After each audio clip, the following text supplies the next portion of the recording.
अगर हम दुनिया के सबसे अजीब देशों की लिस्ट बनाएं तो उस लिस्ट में सबसे ऊपर टॉप करता है नॉर्थ कोरिया। नॉर्थ कोरिया, जिसे democratic Republic public of Korea DPRK के नाम से जाना जाता है, वो कोरियन पेनिनसुला के उत्तर में स्थित है। ये देश लगभग 1948 में बना था और सोवियत यूनियन के सहयोग से किम इल संग देश के पहले नेता बने और उन्होंने अपने परिवार के साथ इस देश पर राज जारी रखा। सुप्रीम लीडर का पद उनके बेटे किम जोंग इल को मिला और फिर उनके पोते और वर्तमान नेता किम जोंग उन के पास आया।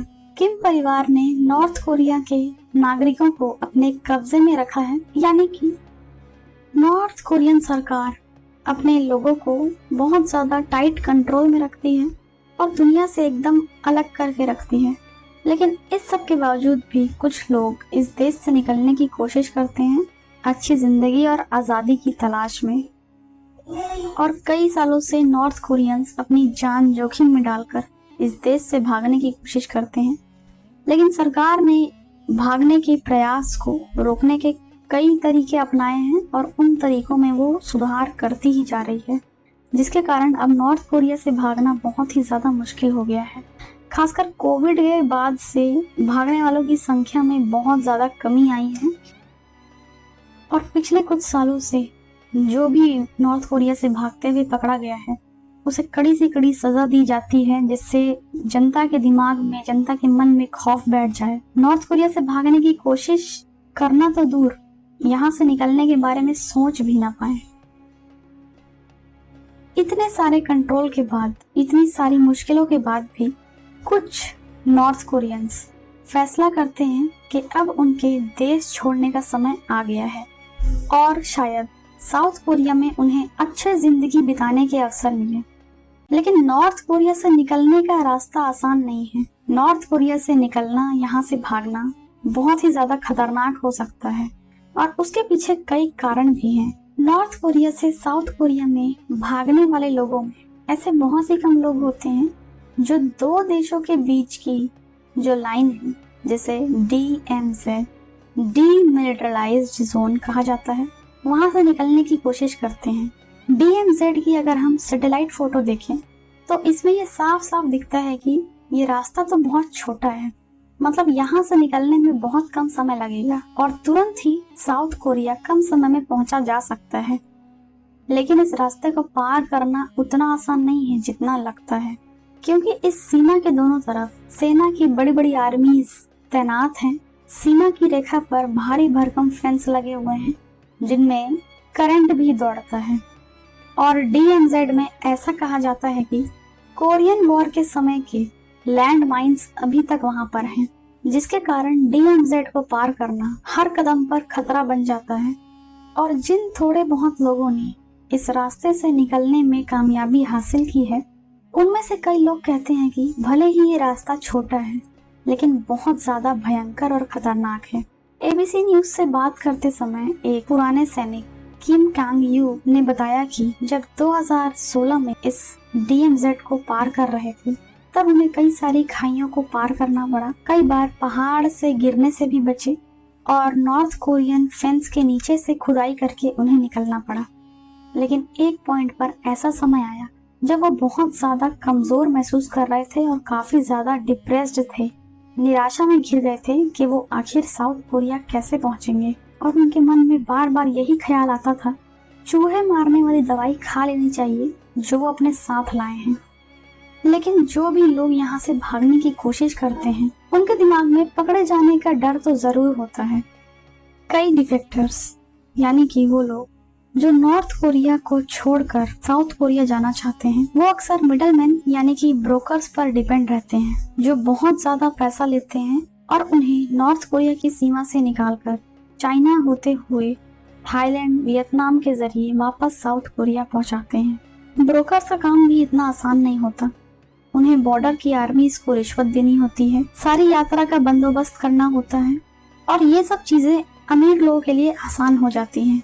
लेकिन 2018 में यायरन ने अल जजीरा को बताया कि 2009 में नॉर्थ कोरिया से निकलने के लिए उसके करीब $2800 खर्च हुए, जिसमें उसे गार्ड्स की गोलियों से बचकर एक तरफ से दूसरी तरफ नदी को पार करना था। लेकिन आज लगभग 10 साल बाद सीमा को पार करने के लिए बहुत ज्यादा पैसा खर्च करना हो, करीबन $10,000 या उससे ज्यादा भी हो सकता है। कोविड के लॉकडाउन और बॉर्डर्स की सुरक्षा बढ़ने के कारण नॉर्थ कोरिया से भागना और भी ज्यादा मुश्किल और बहुत महंगा हो गया है, क्योंकि अगर ब्रोकर्स पकड़े गए तो उन्हें भारी भरकम सजा और जेल हो सकती है, और इसलिए ब्रोकर्स ने अपना परसेंटेज बढ़ा दिया है। नॉर्थ कोरिया में आम लोगों को अपने ही देश के एक प्रदेश से दूसरे प्रदेश में जाने के लिए जरूरी कागजात और सरकार से परमिशन लेनी होती है, और अगर आप इन सब चीजों के बगैर यात्रा करते हुए पकड़े गए तो आपको भारी भरकम सजा के लिए प्रिजन कैंप भेज दिया जाता है। कुछ लोग तो नॉर्थ कोरिया से भागने में सफल हो जाते हैं, लेकिन कुछ लोगों को यहाँ का मौसम भागने से रोक लेता है। नॉर्थ कोरिया में सर्दियों के समय इतनी ज्यादा ठंड पड़ती है कि तापमान -10 डिग्री फ़ारेनहाइट तक पहुँच जाता है और सारी नदियाँ जम जाती हैं और उन्हें इन नदियों को पैदल ही पार करना होता है। और ऐसी स्थिति में इतने ठंडे मौसम में नॉर्थ कोरिया को पार करना बहुत मुश्किल हो जाता है, खासकर उन लोगों के लिए जिनके पास इतनी कड़कड़ाती ठंड से बचने के लिए ना तो कपड़े हैं और ना ही पर्याप्त भोजन। और लगभग 45% नॉर्थ कोरियन तो कुपोषण से ग्रसित हैं, माल न्यूट्रिशन से ग्रसित हैं, और दुनिया में किसी भी जगह पर इतने ज्यादा लोग कुपोषण से ग्रसित आजकल के ज़माने में कम से कम 21st सेंचुरी में तो नहीं है, और ना ही उन्हें सही से फाइनेंशियल मदद मिल पाती है। और गरीब लोगों के लिए नॉर्थ कोरिया से बाहर निकलना बहुत ही ज़्यादा मुश्किल है। नॉर्थ कोरिया में रहते हुए भी उनकी ज़िंदगी इतनी ज़्यादा कठोर है, इतनी ज़्यादा मुश्किल है, और यहाँ से निकल पाना उससे कहीं ज़्यादा मुश्किल। पहले तो कई सारे डिफेक्टर्स बॉर्डर को पार करने में सफल हो जाते थे, लेकिन अब सीमा पर और पूरे नॉर्थ कोरिया में ही पेट्रोलिंग इतनी ज़्यादा स्ट्रिक्ट कर दी गई है कि अब नॉर्थ कोरिया से भाग पाना बहुत ही ज़्यादा मुश्किल हो गया है। और अगर नॉर्थ कोरिया से भागते हुए कोई पकड़ा गया तो उसे प्रिजन जेल में लाया जाता है। जेल में उनसे दिन रात कड़ी मेहनत वाले काम करवाए जाते हैं, और जैसे जैसे नॉर्थ कोरियन बॉर्डर पर सिक्योरिटी दिन प्रतिदिन बढ़ती जा रही है, डिफेक्टर्स का वहां से भाग पाना बहुत ज़्यादा मुश्किल होता जा रहा है। और अगर कोई डिफेक्टर वहां से भाग भी गया तो उन्हें इतना पता रहता है कि अब वो अपने परिवार से कभी नहीं मिल पाएंगे, पर वो इस एक बात से संतुष्ट रहते हैं कि उनके परिवार को कोई भी नुकसान नहीं होगा, जबकि ऐसा नहीं होता। नॉर्थ कोरियन सरकार ने ऐसा प्रबंध कर रखा है कि जिस भी परिवार का कोई भी सदस्य नॉर्थ कोरिया से भागता है तो उस परिवार को सख्त सजा मिलती है, और उन्हें ऐसे गाँव में भेज दिया जाता है जहाँ पर कम संसाधन है। इन डिफेक्टर्स को नॉर्थ कोरिया में गद्दार माना जाता है, इसलिए उनके परिवार को भी डिफेक्टर्स के कर्मों की सजा भुगतनी पड़ती है। इसी कारण नॉर्थ कोरिया से भागने वाले लोगों की संख्या में दिन प्रतिदिन गिरावट आ रही है। 1991 में नॉर्थ कोरिया से भागना तेजी से शुरू होने लग गया, जब सोवियत यूनियन पूरी तरह से बिखर गया और नॉर्थ कोरिया को अब कोई भी फाइनेंशियल मदद नहीं मिलती थी। ऊपर से अमेरिका और जापान और साउथ कोरिया की तरफ से कई सारे फाइनेंशियल रेस्ट्रिक्शंस लगने के बाद 1998 में नॉर्थ कोरिया में अकाल आया, भारी भरकम खाने की कमी हो गई, लोग बेघर हो गए, और इसके कारण नॉर्थ कोरिया से भागने वालों की संख्या में वृद्धि हो गई। और सन 2000 के आसपास नॉर्थ कोरिया से साउथ कोरिया भागने वाले लोगों की संख्या में भरपूर वृद्धि हुई। आसानी से लोग नॉर्थ कोरिया से साउथ कोरिया भाग जाते थे एक अच्छे जीवन की तलाश में, और ज्यादातर लोग चाइना से होते हुए मंगोलिया, थाईलैंड या वियतनाम की तरफ जाते थे और वहां से साउथ कोरिया पहुंचने में कामयाब होते। डिफेक्टर्स की संख्या हर साल बढ़ रही थी, और 2009 में तो 2914 डिफेक्टर्स साउथ कोरिया भागने में सफल हुए थे। सबसे ज्यादा लोग पहली बार भागे थे, करीब 2914 लोग। 2010 और 2011 में भी ये संख्या काफी ज्यादा थी, लगभग 2000 लोग भागने में कामयाब हुए। लेकिन फिर 2011 के अंत में किम जोंग उन को सुप्रीम लीडर बनाया गया, और 2011 के बाद से ही किम जोंग उन ने अपनी राज्य व्यवस्था को ऐसे कंट्रोल किया कि उसके बाद से भागने वालों की संख्या में कमी आती जा रही। और south Korean ministry of unification के अनुसार सबसे ज्यादा डिफेक्टर्स 2009 में भागे थे। करीब 2914 नॉर्थ कोरियंस ने साउथ कोरिया में पनाह ली थी, लेकिन 2020 में यही संख्या 2029 हो गई और पिछले साल तो बस 63 लोग ही नॉर्थ कोरिया से भाग पाए। मतलब दिन प्रतिदिन यहाँ पर सिक्योरिटी स्ट्रिक्ट होती जा रही है। सरकार काफी स्ट्रिक्ट काम कर रही है कि कोई भी नॉर्थ कोरियन यहाँ से इस देश को छोड़कर भाग ना पाए। सबसे बड़ा कारण ये है कि नॉर्थ कोरियन सरकार ने सर्विलियंस बढ़ा दी है, यानी कि डिफेक्टर्स पर नजर रखना। नॉर्थ कोरियन गवर्नमेंट ने ऐसे लोगों के ग्रुप्स तैयार किए हैं जिन्हें इन बान कहते हैं, जो अपने आसपास के क्षेत्रों पर नजर रखते हैं, निगरानी रखते हैं और कंट्रोल रखते हैं कि वहां से कौन पार हो रहा है, कौन कहाँ जा रहा है, और एक एक खबर वो नॉर्थ कोरियन गवर्नमेंट की अथॉरिटीज को बताते हैं। और ऐसे लोगों के ग्रुप्स को पैसे दिए जाते हैं ताकि वो दूसरे लोगों पर निगरानी रख सकें।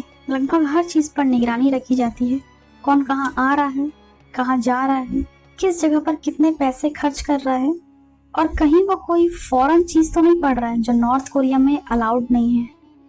और अब तो एक ही परिवार के लोग भी अपने ही परिवार वालों पर नजर रखते हैं, और इसी चीज का खौफ नॉर्थ कोरियंस के मन में आ गया है कि उनका ही कोई परिवार वाला सरकार को ये ना बता दे कि ये यहाँ से भागने वाले हैं या फिर यहाँ से भागने की प्लानिंग कर रहे हैं। और डिफेक्टर्स को कम करने के लिए नॉर्थ कोरिया ने चाइना और रशिया से मदद मांगी है, और इस कारण अगर चाइना में कोई भी डिफेक्टर पकड़ा गया तो चाइना वापस से उन लोगों को नॉर्थ कोरिया भेज देता है, और रशिया भी बिल्कुल ऐसा ही करता है। इसलिए जो भी भागने वाले लोग हैं अब उन्हें चाइना और रशिया में कहीं भी सेफ्टी की उम्मीद नहीं है।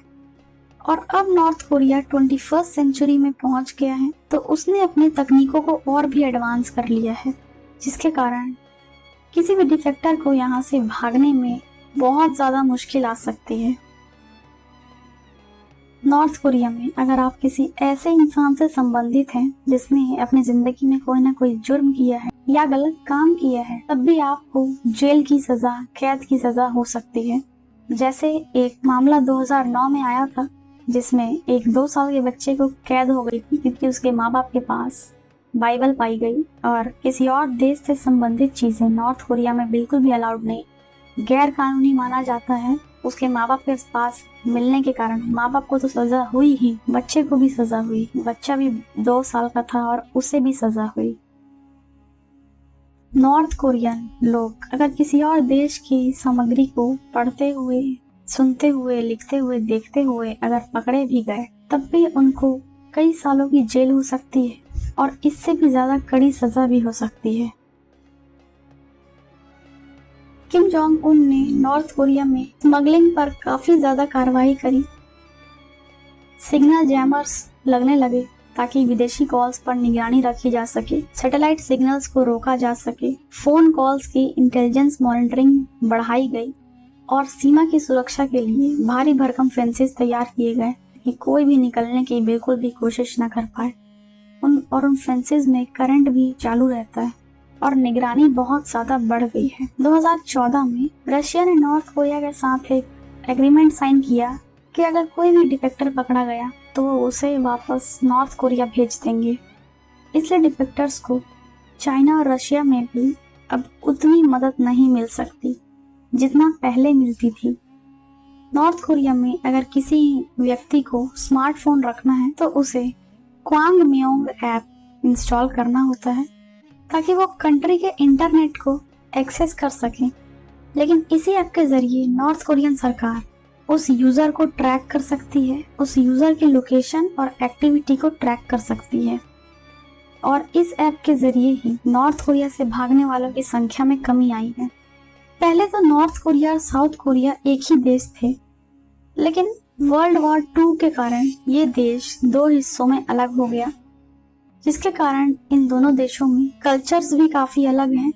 कम्युनिस्ट नॉर्थ कोरिया में क्लोथिंग, पहनने ओढ़ने का स्टाइल, मीडिया की स्वतंत्रता, अपनी बात सामने रखने की कोई भी आजादी नहीं है और सब कुछ सरकार द्वारा कंट्रोल किया जाता है। लेकिन साउथ कोरिया में जो कैपिटलिस्ट नेशन है वहाँ पर सभी को इंटरनेट एक्सेस है, एंटरटेनमेंट इंडस्ट्री में काम करने का भी पूरी आजादी है। और यही कारण है कि अगर कोई डिफेक्टर पहली बार साउथ कोरिया जाता है तो इसे इतना बड़ा अंतर दिखाई देता है, जहाँ पर उन्हें पहली बार बैंक अकाउंट बनाने की सुविधा मिलती है, स्मार्टफोन चलाने की सुविधा मिलती है, इंटरनेट चलाना आसान है, पहली बार वो इंटरनेट चला पाते हैं। साउथ कोरियन जिंदगी नॉर्थ कोरिया से बहुत ही ज्यादा अलग है। नॉर्थ कोरियन सरकार ने यहाँ से भागना बहुत ज्यादा मुश्किल कर दिया है। सरकार की सख्त नियंत्रण, सख्त निगरानी और कठोर सजाओं ने लोगों के मन में एक डर का माहौल बना दिया है, जिससे यहाँ से भाग पाना बहुत ही खतरनाक और डरावना महसूस होता है और लगभग एकदम असंभव लगता है। आज भी कुछ हिम्मत वाले लोग नॉर्थ कोरिया के कब्जे से बाहर निकलने की कोशिश करते हैं, एक अच्छी जिंदगी की उम्मीद करते हैं। वो अपनी जिंदगी रिस्क में डालकर यहाँ से भागने की हर कोशिश करने के लिए तैयार हैं। दोस्तों, यही था हमारा आज का वीडियो कि नॉर्थ कोरिया से भाग पाना अब इतना मुश्किल क्यों है। उम्मीद करते हैं वीडियो अच्छा लगा होगा। मिलते हैं ऐसे ही किसी नई वीडियो में। वीडियो देखने के लिए बहुत बहुत धन्यवाद। नमस्कार।